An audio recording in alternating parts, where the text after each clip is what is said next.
ગુજરાતમાં પડી રહેલા કમોસમી વરસાદને કારણે હવે ગુજરાતના ખેડૂતોને રાતા પાણીએ રોવાનો વારો આવ્યો છે।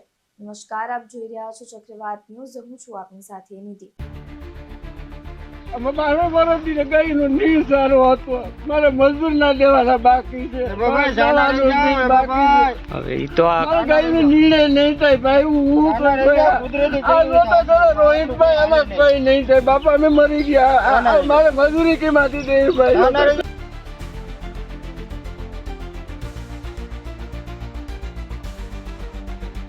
અરબી સમુદ્રમાંથી ઉદ્ભવેલા ડિપ્રેશનથી ગુજરાતમાં કમોસમી વરસાદે ખેડૂતોની જે વર્ષોની મહેનત છે તે પાણીમાં વહાવી દીધી છે।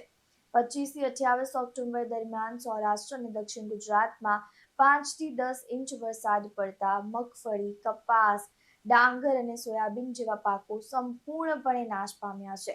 રાજકોટ, ભાવનગર, નવસારી, વલસાડ, પંચમહાલ અને ગીર સોમનાથ સહિત 12 થી વધુ જિલ્લાઓમાં હજારો હેક્ટર જમીન પાણીમાં ગરકાવ થઈ ગઈ છે।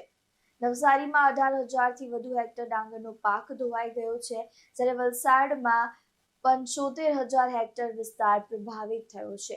ખેડૂતોનું કહી શકાય કે જે પણ તેઓએ ખર્ચેલા છે, લાખો રૂપિયા જે ખર્ચેલા છે, મૂડી જે તેમને પોતાના વાવેતરમાં લગાવી છે, તે હવે જોખમમાં મુકાઈ ગઈ છે। એવો જ એક કિસ્સો ઉપલેટાથી પણ સામે આવ્યો છે। ઉપલેટાના તલંગણા ગામમાં કમોસમી વરસાદને કારણે કપાસ, મગફળી, સોયાબીન જેવા પાકોને ભારે નુકસાની વેઠવી પડી રહી છે। ખેતરમાં પાકનું વાવેતર કરવા માટે મોંઘા ભાવના બિયારણો અને જંતુનાશક દવાઓનો છંટકાવ કરવામાં આવ્યું છે, તેનું વાવેતર કરવામાં આવ્યું છે પાકોનું, પરંતુ કુદરતને તો કંઈક અલગ જ મંજૂર હોય તેમ આ કુદરતી આફતના કારણે સંપૂર્ણ પાક જે છે તે ખરાબ થઈ ગયો છે અને પાણીમાં વહી ગયો છે। ખેડૂતોએ જે પૈસા ધિરાણ, વ્યાજ અથવા તો ઉધારી કરીને જે વાવેતર કર્યું હોય તે બધું પાણીમાં આ કમોસમી વરસાદને કારણે ગરકાવ થઈ ગયું છે। ખેડૂતો હવે સરકાર દ્વારા સહાય અને યોગ્ય વળતર મળે તેવી અને સર્વે કરવામાં આવે તેવી માંગ કરી રહ્યા છે। ત્યારે આવી પરિસ્થિતિમાં ખેડૂતો હવે કહી શકાય કે પાયમાલ બની ગયા છે। ત્યારે એક એવા જ ખેડૂતનું જે પ્રતિક્રિયા છે તે સામે આવી છે, તેઓ શું કહી રહ્યા છે, પોતાની જે વ્યથા છે તે વ્યક્ત કરી રહ્યા છે, તે સાંભળો। મારું ગામ તલંગણા, તાલુકો ઉપલેટા, જિલ્લો રાજકોટ। હું ખેડૂત એબાદુદા બેરા। આજે 3 દિવસથી વરસાદને કારણે જે કંઈ અમારે નુકસાન થયું છે એમાં તો કોઈ પારાવાર બાકી નથી, એવું નુકસાન થયું। આજ ખેતીમાં ખર્ચા જુઓ તો ખાતર, બિયારણ, દવા, આ મજૂરી, તમામ વસ્તુની કોઈ મર્યાદા બારી મોંઘવારી છે। એની સામે અમારા જે મોલ થાય છે, કપાસ છે, સોયાબીન છે, માંડવી છે, અટાણે હારામાં હારો રામ મોલ હોય એનો કોઈ ભાવ નથી મળતો। અમે અહીંથી રાતે અમે ટ્રેક્ટર ભરી યાર્ડમાં રાત આખી હેકાઈ, બીજે દી બપોર વારો આવે જો હરાજીમાં જાય તો ભાવ ન મળે। એટલે આવા ખેડૂતની એવી માઠી દિશા છે કે કોઈ સીમા નથી। એક બાજુ કુદરતનો માર, એક બાજુ ભાવનો તકલીફવાળું।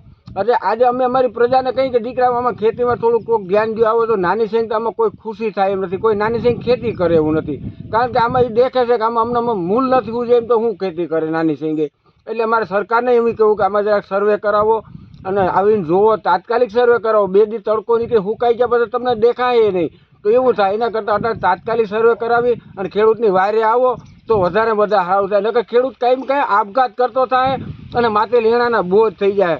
અત્યારે તો વિચાર કરો, અમે બધું એગ્રોમાં દવા બાકી લીધી હોય, મજૂરને 2 દી કેડીનું દેવાનું કીધું હોય, અમારે ઢોરનો નીણ સારો હોય ગયો, અમે આમાં નિભાવ કરવાનો અમારે કઈ રીતનો રહે? એટલે ધિરાણ ઉપાડ્યા છે, અમારે ધિરાણનું શું કરવું? ધિરાણમાં કંઈક માફી કરે, એવું કંઈક સહાય કરે, કંઈક વારે આવે। નકર ખેડૂત દિવસે દિવસે ખેતી છોડી અને હાવ નમાલો થઈ જાય। એના કરતાં કોઈક વારે આવો અને ટેકો લ્યો ખેડૂતને, વારે આવો, કોઈક વારે આવો। ત્યારે ખેડૂતો અત્યારે પાયમાલ થઈ ગયા છે, તેમનો સંપૂર્ણ પાક કમોસમી વરસાદના કારણે પાણીમાં ગરકાવ થઈ ગયો છે। ત્યારે મુખ્યમંત્રી ભૂપેન્દ્ર પટેલના નિર્દેશથી જે રાજ્ય સરકારના મંત્રીઓ છે તેઓએ અલગ અલગ પોતાના વિસ્તારના ખેતરોની મુલાકાત લીધી છે। કેબિનેટ બેઠકમાં પણ સહાય પેકેજ જાહેર કરવામાં આવશે તેવું કહેવામાં આવી રહ્યું છે।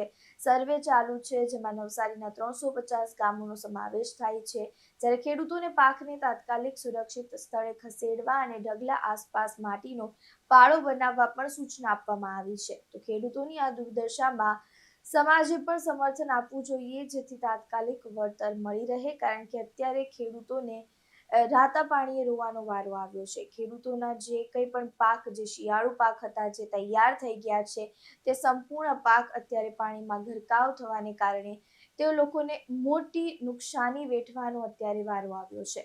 ઇમરાન સરવદી સાથે ચક્રવાત ન્યૂઝ, ઉપલેટા.